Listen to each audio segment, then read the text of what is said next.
মাঝে মধ্যে ভাবি একরকম আর হয়ে যায় আরেক রকম। আজকে ভাবছি আমরা খুব সিম্পল একটা ইফতার করব, যেখানে থাকবে দই চিড়া আর হালকা পাতলা কিছু ফল, সাথে থাকবে হচ্ছে 2 ধরনের শরবত। কি কথার আগা মাথা কিছুই বুঝলেন না তো? চলেন ভিডিওটা প্রথম থেকে শুরু করি। আসসালামু আলাইকুম, সবাই কেমন আছেন? আশা করি সবাই ভালো আছেন। কয়েকদিন যাবত বেশ গরম পড়তেছিল, তার মাঝে আজকের ওয়েদারটা খুব সুন্দর একটা ওয়েদার ছিল। ভাবছি রোজা রমজানের দিনে কোনো ওয়েদার ডিমান্ড চলবে না, জাস্ট সিম্পল খাবার দিয়ে ইফতার করব।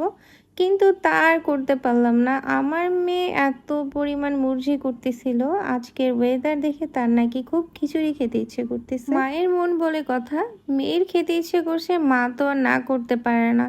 তাই আমিও চলে আসছি তাড়াহুড়ো করে খিচুড়ি রান্না করতে। এদিকে কিছু মুরগিও ভিজেইছি। এদিকে ইফতারের মাত্র 30 মিনিট বাকি আছে। আম্মু তো বারবার বলতেছিল কিভাবে এত তাড়াতাড়ি আমি রান্না করব। এদিকে আমি আম্মুকে সান্ত্বনা দিচ্ছিলাম যে ইফতারের আগে আগে সবকিছু রান্না হয়ে যাবে। আগে ভাবতাম শুধু ওয়েদার ভালো দেখলে আমারই খিচুড়ি খেতে ইচ্ছে করে, এখন দেখি না আমার বাচ্চাদেরও কিন্তু সেম ইচ্ছাটা করে। সব সময় তো ওদের বলার আগে আমি সবকিছু রেডি করে ফেলি, তবে দেখে আজ আর কিছু বলতেছি না, তাই ও এত বেশি মুরজি করলো। খিচুড়িটা নিয়ে অত বেশি টেনশন করছি না, কারণ ওটা হতে বেশি সময় লাগবে না।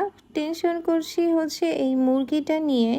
এটা যেহেতু একটু লেট হয় হতে, ঘড়ির দিকে তাকিয়ে দেখি আর মাত্র 10 মিনিট বাকি আছে। আমি তাড়াতাড়ি এসে হচ্ছে আমাদের ম্যানেজারের জন্য ইফতারটা পাঠিয়ে দিলাম। খিচুড়ির আশায় থাকলে যদি লেট হয়ে যায়, তাই আমি হালকা পাতলা খাবার পাঠিয়ে দিলাম ভাইয়াকে, যাতে আজান দেওয়ার সাথে সাথে কিছু একটা খেতে পারে।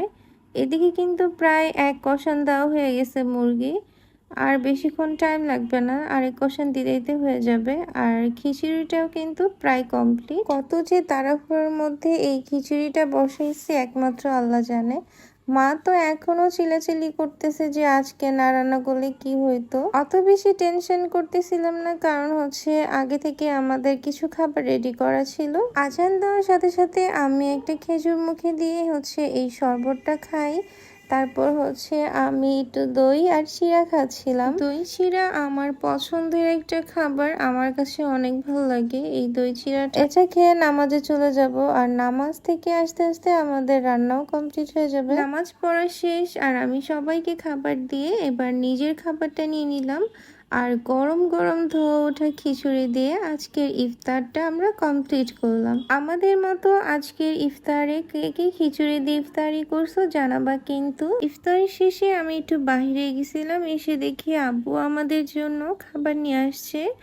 আব্বু আমাদের জন্য কাবুলি পোলাও নিয়ে আসছে। যেদিন বলি হালকা পাতলা খাবো, সেদিনই বাসায় খাবারের অভাব থাকে না। তো আব্বুকে এত করে বললাম পেট ভরা, এখন খাবো না। আব্বু তো শুনলই না, বললো এখনই খাবা। তাই আর কি করার, আব্বু কিন্তু ছোটবেলায় এই কাজগুলোই করতো। যত রাতই হইতো, আমরা যদি ঘুমিয়ে যেতাম, খাবার এনে ঘুম থেকে উঠে তারপরে খাওয়াইতো। তো আব্বু এখনো সেম কাজটাই করে, আমাদের জন্য কিছু আনলে আব্বু সামনে থেকে তারপর আমাদেরকে খাওয়ায়। সেম কাজটা আমার হাজবেন্ডও করে, কোনো কিছু আনলে সেও আমাদেরকে সামনে বসে রেখে তারপর খাওয়াবে। আলহামদুলিল্লাহ, আল্লাহর কাছে লাখ লাখ শুকরিয়া। তাদের মতো ভালোবাসার মানুষ আমার জীবনে পাইছি, এটাই অনেক কিছু। অনেক বেশি পেট ভরা ছিল, তাই আর বেশি খেতে পারিনি, জাস্ট 2 নলা খেয়ে খাবারটা কমপ্লিট করছি। আজকের মতো এখানে বিদায় নিচ্ছি, সবাই ভালো থাকবেন, আল্লাহ হাফেজ।